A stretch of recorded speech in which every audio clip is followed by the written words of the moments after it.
ఏవండి అసలు జగన్మోహన్ రెడ్డి గారు ఆ ప్యాలెస్‌లో ఏదో మాది మామూలు ఇల్లు. దాన్నేదో తాడేపల్లి ప్యాలెస్ అది ఇది అంటారు. కోట్ల డబ్బులన్నారు. ఏదో కంటైనర్‌లో తీసుకెళ్లారన్నారు. నేలమాళిగల్లో బంగారం, కోట్ల కట్టలు ఉన్నాయని ఇయన్నీ ప్రచారం జరుగుతుంది. అసలు ఏమీ లేదట. అసలు ఏం చేస్తారు? జగన్మోహన్ రెడ్డి గారిని అరెస్ట్ చేసే సీనే లేదు అంటున్నారు. సార్ మంచిదే కదా సార్. ఇప్పుడు జగన్మోహన్ రెడ్డి గారు ప్యూర్ గా ఉన్నారు. ఈ స్కామ్ లో ఏమీ లేదని చెప్పేసి నిరూపితం అయితే హ్యాపీయే కదా వైసీపీ శ్రేణులందరికీ కూడా. మరి ఎందుకైతే ఏదో అక్రమ కేసులు పెడుతున్నారని చెప్పేసి గగ్గోలు పెడుతున్నారు? అరెస్ట్ జరిగినటువంటి ప్రతిసారి సిట్ సుదీర్ఘమైనటువంటి టైం తీసుకొని ఎన్నో ఆధారాలను వారి దగ్గర ఉన్నటువంటి ఆధారాలను పరిశీలించి కోర్టుల్లో వేసి మరి అల్లి వీళ్ళు ఏమన్నా డైరెక్ట్ గా అరెస్ట్ చేయగానే నేరుగా వెళ్ళిపోతున్నారా? బేడీల్లో చేతులు పెట్టేసి డైరెక్ట్ గా పోయి కూర్చుంటున్నారా జైలు గోడలు అంటే అది లేదు. హైకోర్టు ట్రై చేస్తున్నారు, సుప్రీంకోర్టు ట్రై చేస్తున్నారు. అన్ని చోట్ల బెయిల్ నిరాకరణ జరిగిన తర్వాతే అరెస్టులు జరుగుతున్నాయి.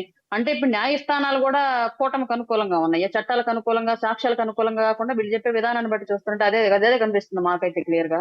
నిన్న మిథున్ రెడ్డి గారు అరెస్టు, ఆయన మీరు ఈ కేసులో ఉన్నారండి, రండి జైల్లో కూర్చోండి, స్టేషన్ లో కూర్చోండి అని చెప్పగానే పరిగెత్తుకుంటే వెళ్ళి కూర్చోలే ఆయన. హైకోర్టు ట్రై చేశాడు, హైకోర్టు రిజెక్ట్ అయింది బెయిల్. అక్కడ నుంచి సుప్రీంకోర్టు ట్రై చేశాడు, సుప్రీంకోర్టు కూడా రిజెక్ట్ అయింది బెయిల్.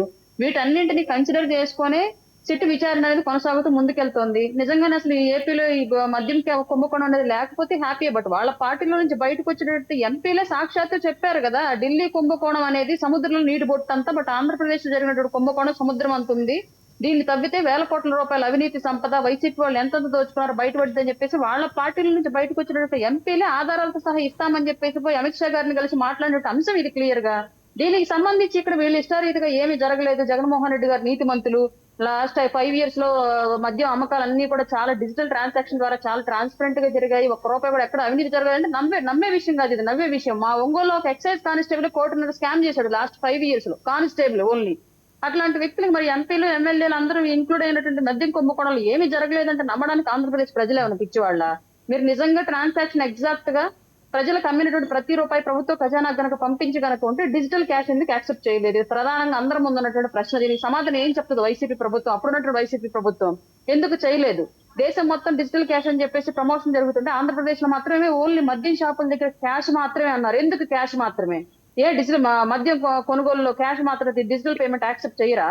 ఎందుకు చేయాల్సి వచ్చింది? ప్రభుత్వ హ్యాండ్ ఓవర్ లో ఉన్నటువంటి ఒక శాఖలో డిజిటల్ పేమెంట్ అనేది లేకుండా క్యాష్ మాత్రమే జరిగింది అంటే ప్రైవేట్ ప్రాపర్టీ కాదు, అది ప్రైవేట్ పార్ట్నర్షిప్ కాదు, కేవలం ప్రభుత్వం మాత్రమే తయారు చేసే దగ్గర నుంచి డిస్టిలరీస్ దగ్గర నుంచి కొనటం దగ్గర నుంచి కస్టమర్ ఎవరైతే యూజ్ చేసే వాళ్ళు ఉన్నారో వాళ్ళ దగ్గరకు వెళ్లేంత వరకు కూడా ప్రతి చోట ప్రభుత్వం ప్రాతినిధ్యం వహించినటువంటి మద్యం పాలసీ లాస్ట్ 5 years. అట్లాంటి దాంట్లో మీరు డిజిటల్ క్యాష్ ఎందుకు యాక్సెప్ట్ చేయలేదు? ఆ క్యాష్ అంతా ఏమైంది?